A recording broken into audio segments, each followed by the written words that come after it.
And so how do we build resilience for the future, and then how do we get out of burnout? So our goal is to understand how to, today we're going to do a little bit more about how to get out of burnout. So that's what some of our activities are going to be through. And even then, to understand sort of how we build resilience, and how we really create some of the habits that we get into in the first place. So just a little example or a story. If you're learning to drive a car, everything takes work at the beginning. So think of each step. We have to think of each step that's required. I remember one of my great aunts, sort of a friend of the family, talking about how she actually didn't know where to put the key in the ignition when she was learning how to drive the car. I think most of us, or at least I, used to observe that as a little child, but some people might not know if you never really learned, or you weren't in a car, or didn't get to sit in the front seat and watch some of those things. Anyway, so we find the key, we find the ignition, you put it in, you turn it on, you adjust all of the mirrors, you make things comfortable, you're hyper vigilant, like what is this supposed to look like, how is this supposed to go over, you put your seatbelt on. Everything is sort of a step that you're trying to think of to make sure that you don't forget, even thinking back to a driving test if you ever did one of those. And then you start to drive. So you put the car in gear, you check all the mirrors, maybe you check over both shoulders, like trying to remember which pedal is the gas and which one is the brake, what gear are you in, is that going to get to the speed and the direction that you want to go. And I remember driving my friend's BMW once. Trying to find reverse in that car is very different than on my Toyota that I would normally drive. So that was even a challenge.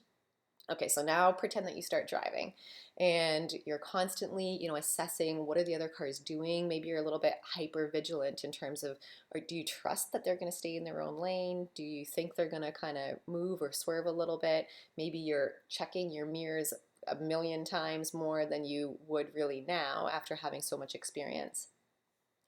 And then say you accidentally check your blind spot. And if you've ever watched a child recently, I was watching someone play a video game, and when they turn the wheel, their whole body turns, right? So you go to turn the wheel and you check, or you go to check your blind spot and you accidentally turn the wheel, you kind of swerve into the other lane, and that's a whole freak out concept.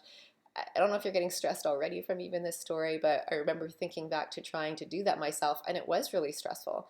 But after a while, having driven, now many years in Canada, driving to work often, not these days anymore, it's all of these things start to become automatic. We no longer have to think about all of these little tiny, minute details that are really important in terms of driving, but we don't have to think of them. They kind of become almost subconscious. Our attention doesn't need to be directed at every single individual thing. And when we get out of the car at the end of a long drive, we're not as exhausted, because this hypervigilant state and trying to always do that next step can be really exhausting and can take a lot of effort.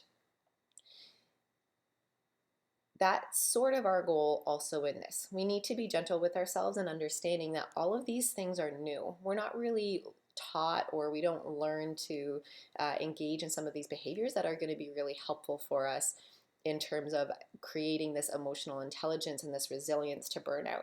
And so we need to be gentle with ourselves and take these little steps just to learn them first before we expect to just have all of these behaviors that are very automatic. And so our aim with all of these things and Mental Fortress Mondays are to create a higher emotional intelligence, which includes our self-awareness and our self-regulation and some resilience in there as well. We need to expect that it is going to take some effort at first to learn, and that it also takes practice. So we learn how to drive, and then we keep doing it, and we practice, and then all of those things become automatic.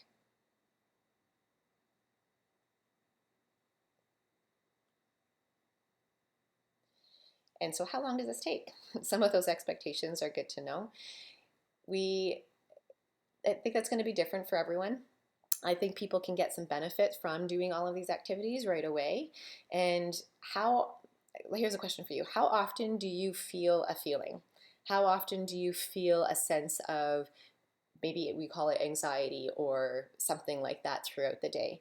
If we were to accumulate all of that time and kind of put it in a bucket, how full is that bucket?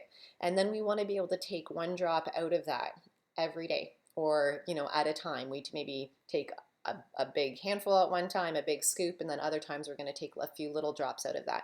And so in order to decrease that bucket and then fill it up with other things, that is going to be a different kind of state for different people. We have to be able to change some of the frequency of these patterns that we learn and be able to practice some of those in order to create change.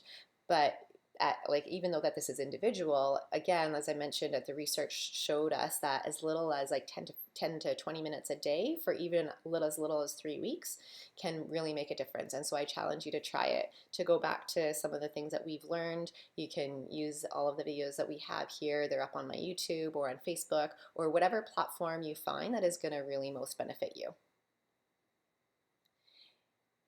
And so now what do we do if we can't even quite get to that mindfulness state?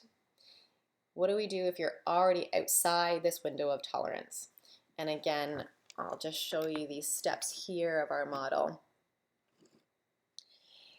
We want to first be able to gauge that. And so you're going to understand that we're outside your window of tolerance through these body gauges and the sensations that you might be aware of. And then we're going to understand whether you're inside this window of tolerance, whether you're hypervigilant, feeling anxiety, overwhelmed, or whether you're hypo aware and feeling really exhausted, burnt out. You might be starting to shut down. And then we either go and continue, we push through, or we want to do an activity that grounds us. And some of those grounding activities, especially as a naturopathic doctor, I have lots of different tools and I use them every day as myself or on myself. Particularly if you're already in that stress state, we want to be able to release and process some of those emotions and get back to a place that we're going to be most effective and helpful for ourselves. So some of the things that I use are essential oils that can help take the edge off. Sometimes, especially of strong emotions, sometimes even pain, I'll use it physically, and then that helps my mental clarity and my mental drive for the day as well. I also use herbal supplements. They can help to balance the nervous system, especially for long-term stress and burnout. Definitely in the moment there are some that can be really useful, and then for longer-term burnout where we might see that it starts to affect how our cortisol levels react, what our autonomic nervous system is doing, herbs can be really helpful for that too.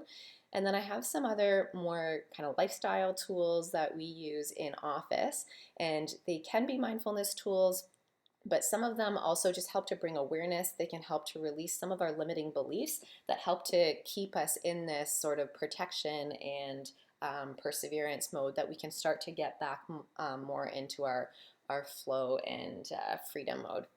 And some of those techniques include some things that help to balance the nervous system. So neural emotional technique, sometimes Psych K, even hypnosis.